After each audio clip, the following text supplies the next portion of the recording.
பெரும்பாலும் வந்து கேஸ் இப்போ வந்து ஏரோநாட்டிக் இன்ஜினியரிங் படிச்சிருக்கிறான், அல்லது ஏர்போர்ட்ஸில் இருக்கிறான், அல்லது பைலட்டாக இருக்கிறான். அந்த வாயு சம்பந்தப்பட்ட கிரகம் சனிங்கிறதுனால இந்த மாதிரிப்பட்ட துறைகளில் உள்ளவங்க கண்டிப்பாக சனி டாமினேஷன் உள்ளவங்களாக தான் இருப்பாங்க.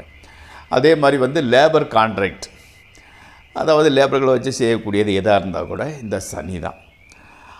அடுத்தால வந்து இன்சூரன்ஸு துறை பர்டிகுலராக அண்டு ரயில்வே, இதற்கெல்லாம் வந்து சனி டாமினேஷன், சனி சம்பந்தம் கண்டிப்பாக இருக்க வேண்டும்.